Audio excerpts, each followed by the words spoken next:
Shalom, Jemaat Home Sisi. Sebelum kita mendengar firman Tuhan, mari kita berdoa terlebih dahulu. Terima kasih Tuhan, pada saat ini, di hari Minggu ini kami boleh kembali datang kepadamu. Kami rindu untuk mendengarkan kebenaran firman-Mu. Dan bila kebenaran firman-Mu yang kami dengar pada saat ini, bukan sekedar wacana konsep yang lewat di kepala kami, tapi kebenaran firman-Mu ini tertanam dalam di hati kami. Kebenaran firman-Mu ini mengubah hidup kami. Segala pujian, kemuliaan, kehormatan hanya bagi nama-Mu. Di dalam nama Tuhan Yesus kami berdoa. Amin. Ya, Jemaat Home Sisi, kita akan belajar bersama-sama di kitab Daniel. Kita akan bisa melihat di kitab Daniel di pasalnya yang pertama, dikatakan di ayat yang pertama demikian bunyi firman Tuhan. Pada tahun yang ketiga pemerintahan Yoyakim, Raja Yehuda, datanglah Nebukadnezar, Raja Babel, ke Yerusalem, lalu mengepung kota itu. Jadi Nebukadnezar sebagai Raja Babel datang ke Yerusalem, mengepung Yerusalem. Tuhan menyerahkan Yoyakim, Raja Yehuda, dan sebagian dari perkakas-perkakas di rumah Allah ke dalam tangannya. Jadi di Yerusalem, bait Allah itu dijarah oleh Nebukadnezar dan dibawa oleh Nebukadnezar. Dikatakan, semuanya itu dibawanya ke tanah Sinear, ke dalam rumah dewanya. Perkakas-perkakas itu dibawanya ke dalam perbendaharaan dewanya. Jadi perkakas yang ada di dalam bait suci dibawa oleh Nebukadnezar, tentu saja oleh para prajuritnya, dan dibawa ke rumah dewanya di Babel. Lalu kemudian yang ketiga, setelah ini sampai di Babel, dikatakan lalu raja bertitah kepada Aspenas, yaitu kepala istananya, untuk membawa beberapa orang Israel. Jadi ada sebuah perintah dari Nebukadnezar kepada kepala istananya untuk membawa, dikatakan, beberapa orang Israel. Nah, ini ada kriterianya. Dikatakan yang pertama, berasal dari keturunan raja.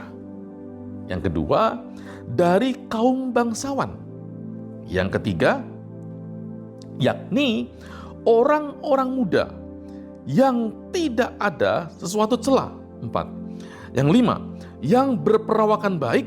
6, yang memahami berbagai-bagai hikmat, berpengetahuan banyak, dan yang mempunyai pengertian tentang ilmu, yakni orang-orang yang cakap untuk bekerja dalam istana raja, supaya mereka diajarkan tulisan dan bahasa orang Kasdim. Jadi ada banyak, mungkin sekitar 10 kriteria. Dikatakan, keturunan raja, kaum bangsawan. Pertanyaannya, mengapa Nebukadnezar meminta kepada kepala istananya, Aspenas, untuk membawa orang-orang muda dengan kriteria keturunan raja, bangsawan? Mungkin waktu kita membaca ini, orang-orang muda dalam benak kita, pikiran kita, itu adalah para pemuda. Sebenarnya bukan, melainkan masih anak-anak. Umurnya kira-kira umur 12 tahun, maksimal 14 tahun, remaja awal. Coba dibayangkan, ketika Raja Nebukadnezar datang ke Yerusalem bersama dengan para prajurit, mengepung Yerusalem, kemudian dijarah bait suci, lalu kemudian sebagian anak-anak diambil untuk dibawa ke Babel, ke istana Babel. Anak-anak yang dibawa ke istana Babel ini bukanlah anak-anak biasa, anak-anak normal, melainkan keturunan raja, bangsawan, berpengetahuan, lalu kemudian dikatakan tidak ada sesuatu celah, berperawakan baik. Itu artinya bukan sekedar tubuhnya yang baik, tapi juga berperawakan, face-nya. Dan sekarang kita bisa katakan berarti anak-anak ini adalah anak-anak yang wajahnya ganteng, cakep. Sekarang kalau kita melihat, memahami dari sudut pandang Daniel sendiri. Karena salah satunya kemudian dikatakan nih, siapa orang-orang itu? Di ayat yang ke-6 dikatakan, di antara mereka itu ada juga beberapa orang Yehuda, Daniel, Hananya, Misael, dan Asaria. Coba kalau kita bayangkan, kita ini menjadi seorang Daniel. Kira-kira apa yang ada di hati kita, di benak kita? Kita ini keturunan raja, tinggal di istana di Yerusalem. Lalu diambil, dipisahkan dari keluarga. Artinya, tidak ada seseorang yang kita kenal. Juga tidak ada orang tua yang bersama dengan kita. Artinya, kita hanya sendirian. Orang asing ada di istana di negeri antah berantah, di negeri Babel. Dan ini juga dialami oleh yang lain, Hanaya, Misael, dan Asaria. Kalau kita menjadi Daniel, paling tidak saya memikirkan hal itu, maka yang ada, hati berkecamuk. Kita waktu ada di istana Babel, kita kangen dengan rumah, homesick. Kita kangen dengan orang tua kita. Itu dalam hal emosional. Dan kita merasa lonely, kesepian.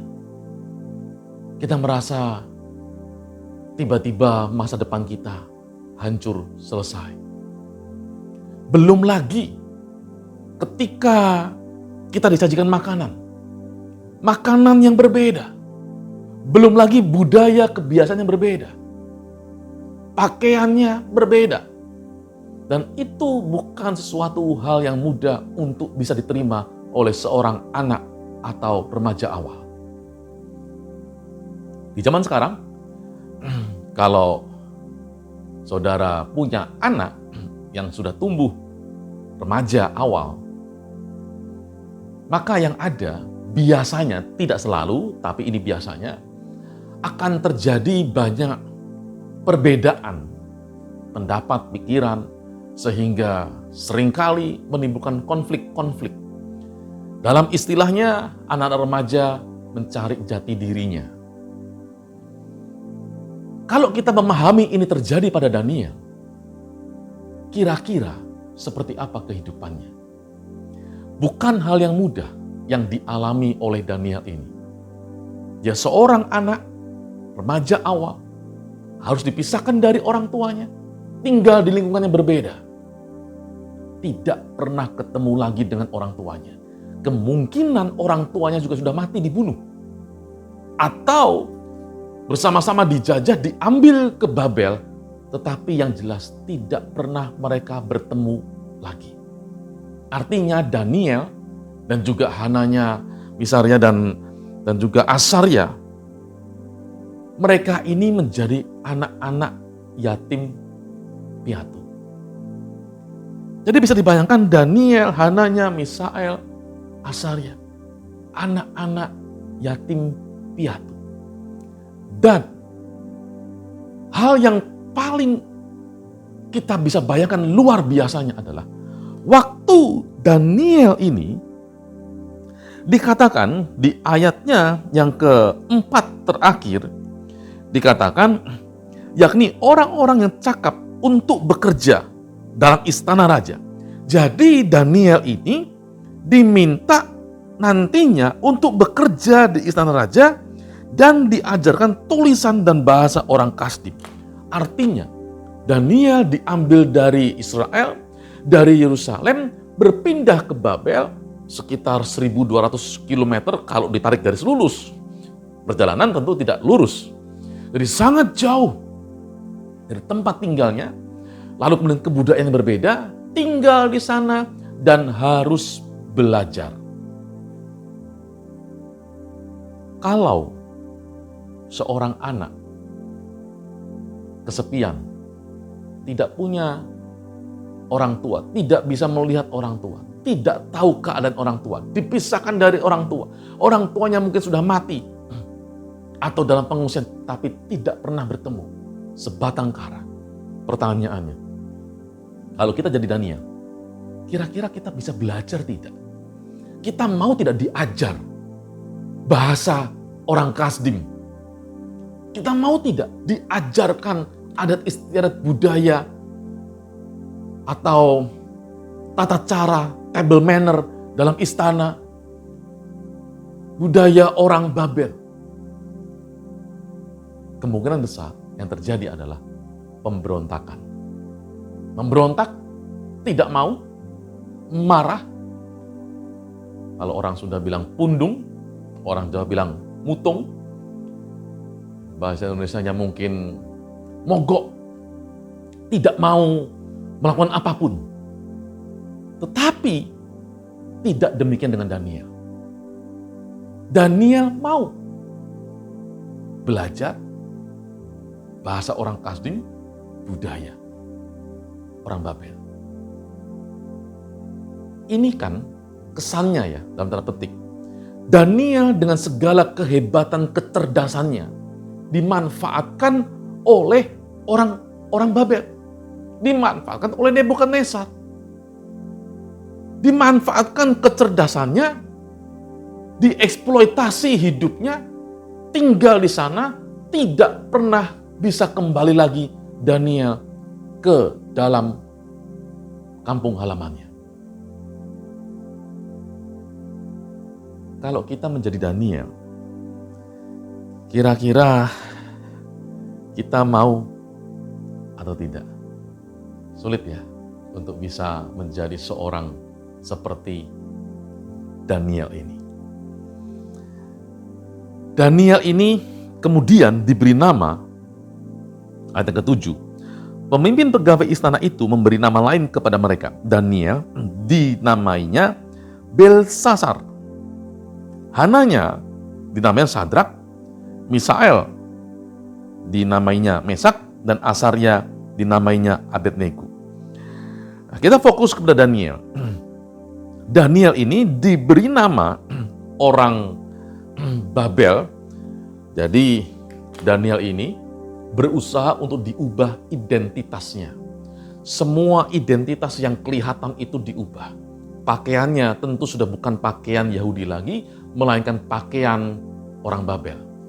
Bahasanya, bahasa Babel, bahasa orang Kasdim. Namanya pun diubah. Bukan Daniel, melainkan Belsasar. Nama Daniel yang artinya adalah Allah adalah hakimku, sekarang namanya diganti. Namanya sekarang diubah. Yang tadinya Allah adalah hakimku, sekarang Belsasar. Artinya, semoga Dewa Bel melindungiku. Artinya begini, Daniel ada di dalam sebuah lingkungan yang baru, tidak ada satupun anak Tuhan, atau zaman sekarang kita bisa mengatakan orang Kristen, tidak ada. Tidak ada satupun mentor rohani, atau pembimbing rohani, atau kakak rohani. Tidak ada. Mereka ini, kalau Daniel, lalu kemudian Hananya, Misa dan Asarya, yang kita lebih familiar Sadrak, Mesak dan Abednego, mereka ini bukan berkumpul terus 4 orang ini, tidak. Mereka ini dipisahkan, diajar masing-masing, lalu kemudian ketika mereka dewasa mereka kerja masing-masing, tidak kumpul 4 terus. Artinya mereka ini single fighter. Mereka berjuang sendiri tanpa siapapun yang menemani mereka. Secara psikologis, bagaimana kita bisa memahami seorang anak, seorang remaja awal, yatim piatu, tidak ada siapa-siapa, tidak ada mentor, tidak ada pembimbing rohani, tidak ada kakak rohani. Bagaimana dia bisa bertahan di dalam istana di tempat lingkungan orang asing. Sesuatu hal yang tidak mudah untuk bisa dijalani. Kita melihat di media sosial begitu banyak anak-anak tawuran. Anak-anak melakukan hal-hal yang maaf kata, sesuatu hal yang konyol, yang bodoh, yang mengganggu orang lain. Dalam kata lain, mereka sedang mencari jati diri. Tapi Daniel tidak punya orang tua, tidak punya keluarga. Dia orang asing. Dia belajar budaya baru, bahasa baru. Sesuatu hal yang sangat sulit. Dan Daniel ini dalam perjalanan kehidupan selanjutnya, raja berganti raja. Jadi dari Nebukadnezar ini sebenarnya Nebukadnezar pertama. Lalu kemudian mati digantikan Nebukadnezar kedua. Itu di Daniel pasal yang kedua. Lalu kemudian ada raja lagi namanya Evil Merodak. Ada raja lagi, gonta-ganti raja namanya Neri Glisar. Lalu Labasi, Marduk, Naboridus, Belsasar, Sirus, lalu kemudian Kambises, dan Darius. Nah, kalau kita lompat sampai di pasalnya yang kita lihat ya, di Daniel, di pasalnya yang ke-6, di sini Darius, orang Media, menerima pemerintahan ketika dia berumur 62 tahun. Ini sudah bukan Nebukadnezar yang tadi di pasal pertama. Tapi raja ganti raja. Jadi kira-kira ada 10 raja yang sudah berganti. Dan Daniel itu masih dipakai di istana situ. Istananya sekarang Darius. Daniel di pasal yang ke-6 ini bukanlah Daniel yang masih anak-anak atau remaja awal. Melainkan Daniel yang sudah tua, yang kira-kira umurnya 70-an tahun. Artinya, jemaat Sisi, raja berganti raja, tapi Daniel tetap ada di istana raja. Apa yang dia lakukan? Kita lihat attitude-nya. Dikatakan demikian oleh firman Tuhan. Ayat yang kedua. Lalu berkenanlah Darius mengangkat 120 wakil raja-raja. Jadi Darius nih mengangkat 120 wakil raja-raja atas kerajaannya. Mereka akan ditempatkan di seluruh kerajaan. Jadi istilahnya seperti provinsi lah. Karena di zaman itu Nebukadnezar, Babel, dan Media, Persia adalah bangsa-bangsa yang sangat besar di masa itu. Dan diangkatlah wakil-wakil di seluruh kerajaannya, kira-kira provinsi begitu, ada 122. Lalu kemudian membawahi mereka, diangkat pula 3 pejabat tinggi.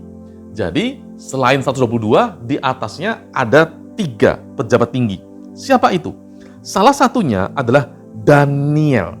Di ayat yang ketiga, membawahi mereka diangkat pula 3 pejabat tinggi, dan Daniel adalah salah satu dari ketiga orang itu.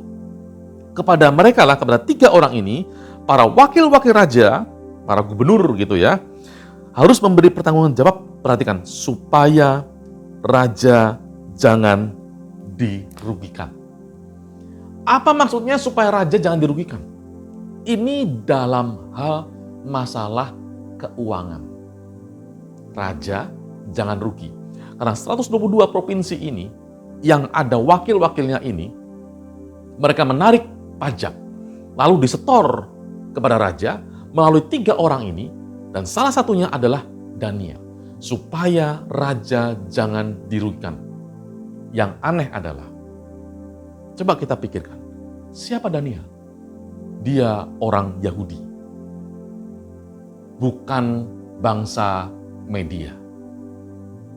Tetapi dia menduduki posisi puncak Kalau sudah begitu, berapa banyak orang yang iri dan marah karena posisinya Daniel. Banyak orang akan iri dan marah. Kenapa orang asing yang dipercaya oleh raja, kok bukan kami? Lalu apa yang terjadi? Dikatakan, maka Daniel ini melebihi para pejabat tinggi dan para wakil raja itu karena ia mempunyai roh yang luar biasa. Dan raja bermaksud untuk menempatkannya atas seluruh kerajaannya. Dari 3 orang itu, Daniel yang paling tinggi. Bayangkan, 122 plus 3, Daniel salah satunya, Daniel yang paling tinggi. Daniel itu orang asing. Kalau Daniel, sampai di sini cerita kita, kalau Daniel ini adalah orang asing, dan dia sudah usia lanjut, 70-an tahun lebih, artinya waktu dia muda, dia mau belajar dengan sungguh-sungguh. Waktu dia remaja, dia mau belajar dengan sungguh-sungguh. Sekalipun dia sebatang kara, sekalipun dia tahu dia tidak punya masa depan untuk bisa membuat jalan hidupnya sendiri. Dia ada di istana raja sebagai tawanan yang dipekerjakan di istana raja. Memang tinggalnya di istana, tapi dia tidak punya kebebasan sama sekali. Sesuatu hal dari esensi kehidupan manusia tidak punya kemerdekaan. Tetapi luar biasanya, Daniel tetap mau belajar. Daniel muda, mau belajar, mengikuti aturan. Raja berganti raja, dia tetap dipakai. Sampai usia tua, dia tetap dipakai dan dipercaya. Bagaimana dengan hidup kita? Kita yang punya keluarga, punya orang tua, punya anak. Kita harus mendidik anak-anak kita seperti Daniel. Sekalipun dia tidak punya orang tua, tapi dia tetap takut akan Tuhan. Dalam kisah kemudian selanjutnya dikatakan, kemudian para pejabat tinggi ini mencari alasan dan dakwaan kepada Daniel, tapi tidak didapati. Bayangkan ya, Daniel ini dicari kesalahannya oleh musuh-musuhnya. Bukan sahabatnya, musuhnya. Kalau yang mencari musuh, maka semua hal A sampai Z itu dicari kesalahannya. Tetapi dikatakan tidak ada didapati sesuatu kesalahan atau kelalaian, kecuali dalam hal ibadah Daniel kepada Allahnya Daniel. Itu artinya Daniel yang di pasal 6 ini, Daniel yang sudah lanjut usia, yang sudah tua, dia ini adalah seorang yang setia kepada Tuhan. Dia masih percaya kepada Tuhan seumur hidupnya. Padahal kehidupannya hancur. Dia dipisahkan dari orang tuanya. Tidak pernah bertemu lagi dengan keluarganya. Dia sebatang kara. Dia menjadi tawanan di istana Babel. Dia dieksploitasi. Dimanfaatkan kecerdasannya. Disuruh kerja di istana. Raja berganti raja, dia tetap disuruh kerja di istana tersebut. Dan dia jalani itu tanpa kemarahan kepada Tuhan. Kalau ketika kita menghadapi masalah, tidak seberat Daniel, kita marah tidak kepada Tuhan kita. Daniel tidak.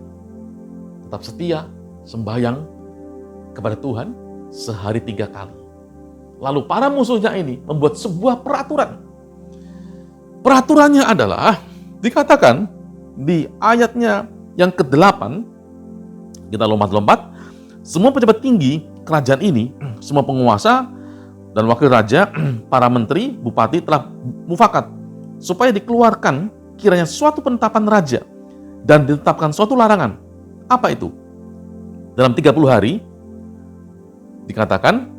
menyampaikan larangan agar barang siapa dalam 30 hari menyampaikan permohonan kepada salah satu dewa atau manusia, kecuali kepada Tuanku ya Raja, maka ia akan dilemparkan ke dalam gua singa. Ini aturan yang sangat aneh. Aturannya cuma 30 hari berlakunya. Kalau orang mau menyampaikan permohonan, doa, tidak boleh kepada dewa-dewa media Persia. Tidak boleh. Tidak boleh kepada dewa-dewa mereka. Tidak boleh. Tidak boleh kepada manusia. Tidak boleh. Bolehnya hanya kepada Raja Darius. Lalu kemudian seluruh pegawai, mulai dari wakil-wakil raja, bupati, menteri, dan semuanya mendesak Raja Darius untuk memberikan stempel, mengesahkan peraturan undang-undang itu dan tidak mungkin bisa diubah. Ketika didengar oleh Daniel, apa yang dia lakukan? Dia marah? Enggak. Dia pulang ke rumahnya, dia berdoa di sana. Dikatakan oleh firman Tuhan seperti yang biasa dilakukannya. Ayat 11.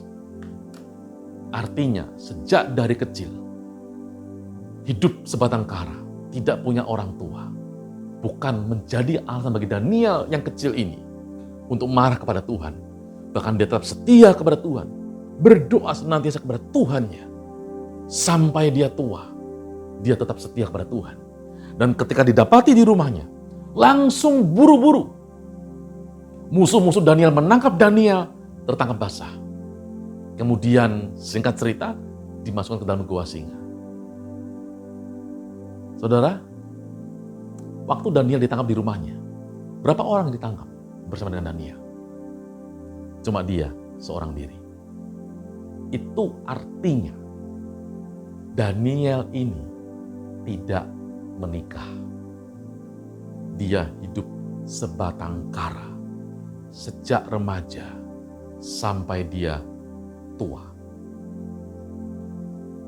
Kalau kita menjadi Daniel, apakah kita bisa mempertahankan iman kita sejak kita muda, anak-anak, remaja, pemuda, dewasa muda, dewasa, sampai menjadi tua, tak percaya kepada Tuhan, sekalipun hidupnya tidak berubah, tetap ada di istana, dikekang, tidak punya kemerdekaan. Tetapi Daniel tak percaya kepada Allahnya. Di antara kita yang mungkin punya masalah, kita belajar seperti Daniel. Tetap setia kepada Allah. Daniel yang sebatang kara, yatim piatu, dieksploitasi, tetapi dia tetap setia kepada Allahnya. Demikian juga dengan hidup kita. Supaya hidup kita, apapun yang terjadi dalam kehidupan kita, jangan pernah tinggalkan iman kita. Tetap percaya kepada Tuhan, sekalipun terlihat kelihatannya Tuhan tidak pernah mendengar doa-doa kita. Tuhan tidak menjawab doa-doa kita. Tuhan terlihat seperti diam. Tuhan terlihat seperti tidur. Daniel ini sampai dia tua, bahkan sampai dia mati, dia ada di sana. Dia tidak pernah kembali lagi ke Yerusalem. Karena itulah, sekali ikut Yesus, kita tetap setia sampai mati. Apapun yang terjadi dalam hidup kita, sekalipun kita tidak mendapat jawabannya, mengapa aku menderita? Mengapa aku kehilangan orang yang aku kasihi? Seperti Daniel, orang tuanya, saudaranya, dia kehilangan semuanya. Tetapi dia tetap setia kepada Allahnya. Seperti Daniel, demikianlah juga seharusnya hidup kita. Tetap beriman, setia kepada Tuhan Yesus sampai selama-lamanya. Amin. Mari kita berdoa. Ajar kepada kami Tuhan Yesus, supaya kami menjadi seperti Daniel, yang di dalam kehidupannya sejak dia anak-anak, remaja, pemuda, dewasa muda, dewasa, bahkan sampai dia tua, setia kepada Engkau. Ajar kepada kami dalam menghadapi situasi yang tidak mudah, situasi yang buruk. Kami tetap setia kepada Engkau. Sekali Yesus, kami mau ikut Yesus sampai selama-lamanya. Sampai kami menghembuskan nafas kami yang terakhir. Terima kasih Tuhan. Bila kebenaran firman-Mu yang kami dengar pada saat ini tertanam dalam hati kami, kebenaran firman-Mu ini mengubah hidup kami. Segala pujian, kemuliaan, kehormatan hanya bagi nama-Mu. Di dalam nama Tuhan Yesus, kami berdoa. Amin. Karena itu saudara-saudaraku jemaat Kristus yang dikasihi Tuhan, angkatlah kedua tanganmu dan terimalah berkat.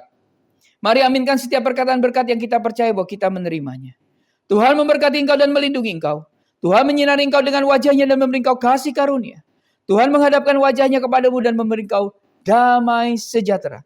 Kiranya kasih dan penyertaan Bapa di surga dan damai sejahtera dari Tuhan Yesus Kristus serta penghiburan dari Roh Kudus terus menyertai kita sampai Maranatha Tuhan Yesus datang kembali. Kita yang percaya dan menerima berkat Tuhan, mari kita sama-sama katakan, amin.